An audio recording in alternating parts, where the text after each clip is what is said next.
actually the beginning of the week. That's the beginning day of the week. And we need to be able to be mindful that, and just keep that in mind, that Friday actually is our beginning of the week. That's why it's everything that begins, it's like for you to reflect like we say, Ramadan upon Ramadan. We reflect what we've done, we ask Allah to forgive us. So Jummah after Jummah, week after week, we need to start a new week and say, okay, this last week has been terrible for you. I've been there, say, Allah forgive me, I'm going to start a whole new week, whole new day. And we are also told that the judgment day will occur on a Friday. So it is very important for us to take Friday very seriously and be mindful about not taking it as the end of the week. And subhanallah, there are some people who actually say, oh, Friday, end of the week, that's the day they go commit more haram than the other days. And then that's what Shaitan wants us to believe. May Allah protect us all.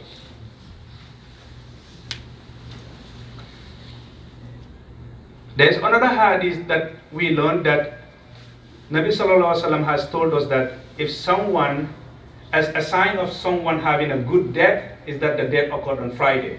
And Friday actually starts the Thursday evening. After Maghrib Salah, Friday, that's Friday night. It starts from there, it goes all the way to Friday evening. So anyone who happened to pass away or die within this period, and is a good Muslim, Allah subhanahu wa ta'ala, Nabi Sallallahu Alaihi Wasallam told us that it's a sign of a good death. And Allah will protect you from the horrors, the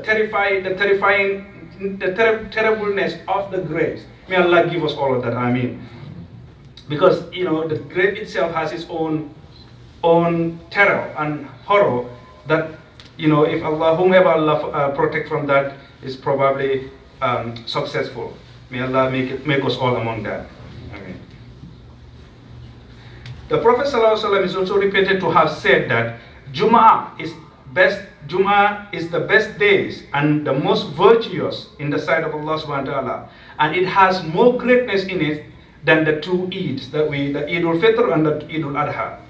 It is a day on which sins are forgiven, according to Hadith.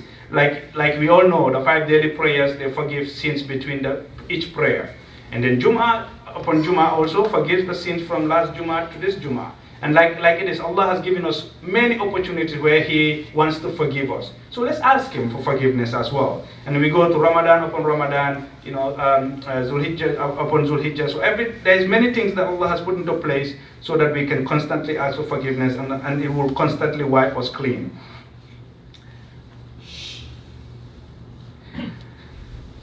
The scholars, however, have written that in the hadith that to refer to this, it will remove minor sins. For major sins, you will have to do tawbah for it, inshallah. May Allah make it easy for us. And if with the ayah, it was reported that Ibn Abbas radiallahu anhu was reciting the ayah in Surah Al-Ma'idah, Al-Yawma akmaltu lakum dinakum wa admamtu alaykum ni'mati wa raditu lakum al-Islam dina. Today I have perfected your religion for you, completed my blessing upon you, and chosen for you Islam as an acceptable system of faith and worship. A Jew was sitting near him, and on hearing this verse, recited, his remark was, if this verse was revealed to us, the Jews, we would have called this day an Eid. And then Ibn Abbas has replied that this verse was revealed on 2 Eids. It was revealed on a Friday, and it also revealed on Arafah, which was 2 Eids. So in other words, what is the need for us to make another day of Eid when it was already on 2 days of Eids? 2 Eids in one day. So what are some of the etiquettes that somebody has to do to come to Jummah? Taking a bath, the ghusl on Jummah is among the Prophet's sunnah, sallallahu alaihi wasallam. Therefore, it is preferred for any sane man or woman or elderly, young traveler, whoever wants to attend Jummah, should take a bath before they come to Salatul Jummah. It is also recommended that we should clip our nails, on the day of Jummah, brush our teeth with miswak or anything that we use nowadays to brush our teeth. And it's reported that there's a hadith that Nabi Sallallahu Alaihi Wasallam emphasizes the oral hygiene, because in it we read the Quran, we pray, we talk with Allah, we read the Kalamullah, the words of Allah subhanahu wa ta'ala, and it, and it brings pleasure to Allah subhanahu wa ta'ala. That's why if anyone has eaten raw garlic or onions or stuff like that, you are asked to brush your teeth before you come for Jummah Salah, because you don't want to disturb your neighbor as well. What I also observe is people do not pay attention to the khutbah. The khutbah is part of the Jummah. The khutbah itself is part of Jummah. If you notice, some scholars has come up, put together, like, in every day we pray Zuhur, we pray 4 rakats, right? But then, except for Jummah, or except for Friday, in which Jummah takes the place of the Zuhur prayer. And this khutbah, this deliverance here, that's what Allah had mentioned when He said, "Fas'aw ila zikrillah." This is the remembrance we are doing. And Allah has also told us for ila zikrillah that Salah itself is a zikr to Him. Salah is a zikr to Him, and we should consider this a zikr. The other day we see a chatter around on WhatsApp. Somebody had not mentioned that the second salah was supposed to be at 3 o'clock instead, and the person, whoever prayed earlier. Just want to re-emphasize that no, the second salah is at 2:30. It starts at 2:30, and we are told that there are rewards for people coming early to salah, for Salatul Jummah.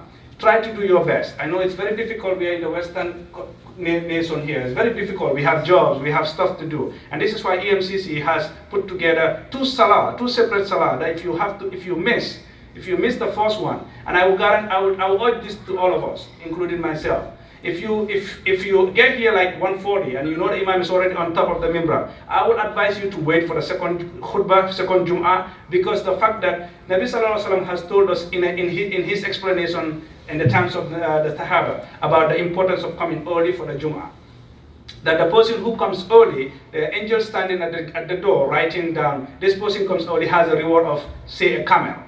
And then, we don't measure in that way, but say million. This person has 1 million rewards for coming in now, earlier. And then who comes later, as the later you come, the more. And the last person to come in before the Imam get on the mimbar will have a reward of a size of an egg. So for example, we say 10. So then the angels close their books, and then they enter and listen to the khutbah. So if you come, and it's already 1:35, the Imam is on there, your name is not written as that to have a reward. And wallahi, it's not just the 2 rak'ah prayers, that is part of the Jum'ah. The Jum'ah includes the khutbah. It's what we do, all of us. And if some people come in, and of course you come in, Imam is already delivering khutbah, and for some reason there's beyond your control that you are late and stuff. When you come in, just come in and perform your two rak'ah and greet the masjid, and then that's it. Make it quick. There was a report that Nabi Sallallahu Alaihi Wasallam was giving khutbah, and the man came in, and he just came in and just sat down. And then Nabi asked him, "Did you pray 2 rak'ah?" He said, "No." He said, "Get up and 2 pray rak'ah, make it quick, and then come back and make it quick and sit down to greet the masjid." So that's a must. Other scholars have a different opinion as well, but the strongest opinion is that the fact that when you come in, you need to greet the masjid with the 2 rak'ahs. You do not say Assalamu alaikum to each other. You do even that. Those are things that we are asked. We need to respond to. When somebody says salam, you say wa alaikum salam, and stuff like that. But in the time of the khutbah, come in. And I also suggest to myself and everyone, when you come in and you are first in the masjid and it's not full yet, come in the front line. What happens, because we are also prohibited to go between people and excuse me, and trying to push people around just to fill in a gap. So if you all come in closer, fill in the gaps in the front, that leaves gaps in the back for people to not push people around and ruin the etiquettes of the Jum'ah as well. May Allah make it easy for us to understand. Text messages, and it was reported that Nabi Sallallahu Alaihi Wasallam has also prohibited for people to, in the time of Nabi Sallallahu Alaihi Wasallam, the masjid was full of rocks and stones and stuff like that. So people will be playing with pebbles, those pebbles and stuff. And in our nation here, we have carpet and everything. So what do we really play with? Our phones. Even if the khatib is so boring, you need to still pay attention. Pay attention, give all your attention. Do not listen to another person. And even the person who will say to the other person, "Shh, you keep quiet." It's also not. That person also loses the etiquette of the salah. So if somebody comes in and starts talking, just pretend and ignore them, or you can just use your signs. Just don't say anything. Don't talk. Just like if you're in your 2 rakat salah, you don't talk when somebody does something. You just maybe use your gestures to make a comment or anything like that. May Allah make it easy for us. We need to have that. We need to honor this day. It's a great day. You know, it's one of the it's the day that Allah has. You know, like there's no Suratul Eid. There's nothing like that. You know, there's Suratul Jummah because of the importance and significance of this day. Allah subhanahu wa ta'ala has also told us, Nabi sallallahu alaihi wasallam has told us that Allah subhanahu wa ta'ala accepts dua on the day of Eid. I mean, on the day of Jummah.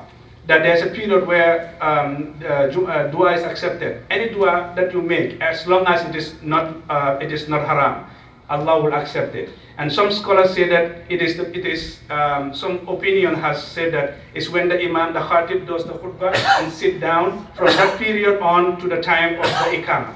Some people say that's the small period, but majority of the opinion say that it's the last part after Asr, just before Maghrib. The last part of that time is the time to make a lot of dua. But for me, in my case, I will advise myself and all of us, just make the whole day dua. Just make dua, repeat your dua the whole day, from the time after Fajr all the way to near Maghrib. Just make your dua, repeat your duas, as long as it's lawful. Allah subhanahu wa ta'ala will make it easy for us. May Allah make it easy and accept our duas. أقول قولي هذا واستغفر الله لي ولكم ولسائر المسلمين والمسلمات فاستغفروه إنه هو الغفور الرحيم.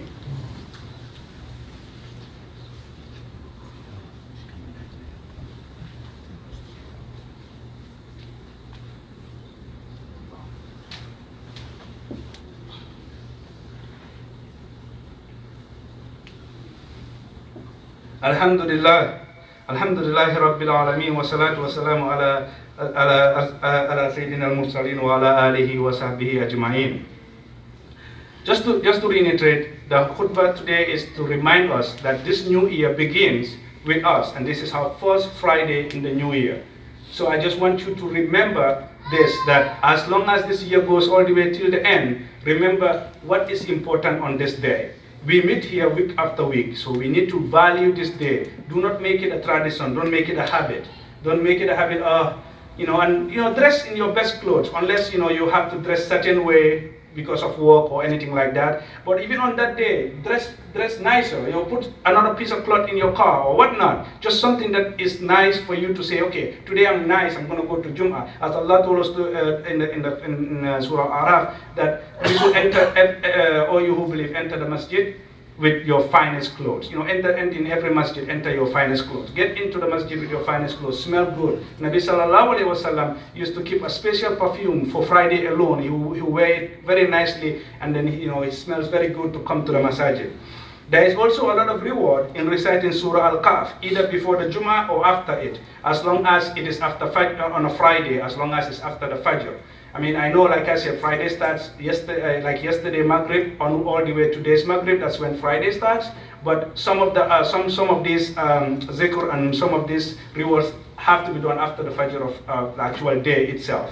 And reading Surah Al-Kahf is also recommended. According to the Hadith, one who recites Surah Al-Kahf on Jummah will have light from that Jummah to the next. And may Allah increase light for us. Ameen. This means that such a person will be blessed with light of guidance. Sending salat, salutation and blessings to Nabi sallallahu alaihi wasallam, saying Allahumma salli wa sallim wa barik ala Muhammadin nabil ummi wa ala alihi wa sahbihi wa man tabi'ahum bi ihsan ila yawmiddin. Or anyhow you know it, just send a lot of salawat to the Nabi sallallahu alaihi wasallam is also recommended, highly recommended towards maximizing a lot of benefit on Jummah. Giving charity is also very important, that we give charity on Fridays. This is why, if you notice, most people will have stand outside. I mean, even back home, you will see a lot of people standing out asking for charity because they believe it's a blessed day, and people give a lot on this day, and you get more reward for giving charity on this day. For Muslims, Jummah is a working day. This Friday is a working day. We should not say it's a holiday. I'm not going to work, it's my day off. If you look how Allah subhanahu wa ta'ala blessed this ummah, and it was reported in a hadith that when the Jews and the Christians, they all were not guided to choose the holy day that they considered the holy day. So the holy day the Jews chose Saturday instead of to use Saturday as their holiday, like the day that everything is holy for them. They misguided and they choose Saturday. The Christians were misguided and we, Allah subhanahu wa ta'ala, has guided us, our ummah, and made it Friday. Friday, our week start Friday. It's also the beginning. And Nabi Sallallahu Alaihi Wasallam was told that we are the last of the ummah, but we are also the first to be judged in the presence of Allah on the Yawm al-Qiyamah. We are also the first to enter Jannah as well. We are the first to receive our hisab. So that's, if you look at the chronology, right? Friday, Allah bring our holiday on Friday, the day that is blessed, and in fact gave it a surah, because it's the beginning. It's better than any other day, and that's what. If you look at the chronology, if you just understand, may Allah help us all understand better. I mean, there are two important matters I wanna mention here. We have to work on that day. It's not a day off, because Allah subhanahu wa ta'ala told us, فَإِذَا قُضِيَتِ الصَّلَاةُ فَانْتَشِرُوا فِي الْأَرْضِ وَابْتَغُوا مِنْ فَضْلِ اللَّهِ وَاذْكُرُوا اللَّهَ كَثِيرًا لَعَلَّكُمْ تُفْلِحُونَ. When the prayer is finished, spread through the earth and seek of Allah's bounty and remember Allah much, so that hopefully you will be successful. And that's what's happened. When we finish, we just engage in a lot of remembrance all the way to Salatul Maghrib. Just increase your remembrance a lot. And finally, there are two important matters for us in this country to be cautioned of. First of all, we must not neglect Jummah prayer because of work, because of study or engagement, unless there is a valid reason or emergency. Every Muslim should make attending Jummah prayer his top priority. If your work, however, will not be able to let you go, and it can be a problem. And I know in the United States they give rights. We have rights to our own religion. We have rights to be able to leave and say, I want to go for Salah, and make it upon condition upon hire that every Friday I will have to leave for an hour or hour and a half to go for Salah. Make that a condition upon hire, so it's not a surprise to them. One day, today I want to go for Salatul Jummah, and they're like, for how long? And then it becomes a problem. So if upon hire, if you haven't done so yet, talk to your supervisors, talk to your boss about the fact that Fridays I have to attend Jummah prayer on Fridays. You don't have to take the day off unless it's necessary. But then if you're working, you have the right. We have all laws here in the United States. That's what I love about this country, that they will be able to allow you. If it is not possible, then Allah subhanahu wa ta'ala gave you that as a source of living. So try hard and look for better ones if possible, or just keep having your heart that you will want to do this. Inshallah, Allah will make it easy. May Allah make it easy for all of us. The second part is to watch for the losing of one's interest in the importance of Jummah. Like I mentioned at the beginning, it is our duty to remind myself and yourself and other Muslims about this great day. And sadly, majority of the Muslims do not come to Jummah prayer at all. They just lost interest of Jummah. They just lost it, and some people, like I used to see back home, they wear their work clothes when they are like mechanics, and they smelling grease and all of that. They just come and stand in the Jamaat Salah. And then you try to explain to them, and they say, do you know better than me? This is what I did, and they make a lot of excuse out of it. May Allah make it easy for all of us. Do not take this day as a day for when you will say it's the end of the week, I'm going to do more bad or anything. Take this day as the beginning of the week. Reflect from what you did from last Friday to this Friday, and ask Allah subhanahu wa ta'ala to forgive you, and may Allah forgive us all. Let us pray to Allah subhanahu wa ta'ala to make us conscious about the importance and virtues and etiquettes of Jummah prayer, so that we will begin this year with attending Jummah the best and the best way we can, and attain as much reward as possible. May Allah make it easy for all of us. إن الله وملائكته يصلون على النبي يا أيها الذين آمنوا صلوا عليه وسلموا تسليما اللهم صل وسلم وبارك على محمد النبي الأمي وعلى آله وصحبه ومن تبعهم بإحسان إلى يوم الدين اللهم اغفر للمؤمنين والمؤمنات والمسلمين والمسلمات الأحياء منهم والأموات إنك سميع قريب مجيب الدعوة يا رب العالمين اللهم أعز الإسلام والمسلمين اللهم أعز الإسلام والمسلمين اللهم أعز الإسلام والمسلمين. May Allah make it easy for us to attend Salatul Jummah. May Allah make this year better and the Jummahs in this year better than the last year. May Allah increase for us any reward possible we can earn on the day of Jummah. May Allah accept our salah and our zikr and everything that we do on the day of Jummah. May Allah make this Jummah a beginning for all of us to reflect our deeds and everything that we do. May rahmatika ya arhamar rahimin ya rabbal alamin. Ibadallah, inna Allah ya'muru bil adli wa ihsani wa ita'i zil qurba wa yanha 'anil fahsha'i wal munkari wal baghi ya'izukum la'allakum tadhakkarun. Fazkurullaha al-'azim yazkurkum washkuru 'ala ni'amihi yazidkum wa la zikrullahi akbar. Wallahu ya'lamu ma tasna'un. Aqimus salah. الله أكبر الله أكبر أشهد أن لا إله إلا الله أشهد أن محمدا رسول الله حي على الصلاة حي على الفلاح قد قامت الصلاة قد قامت الصلاة الله أكبر لا إله إلا الله استووا واعتدلوا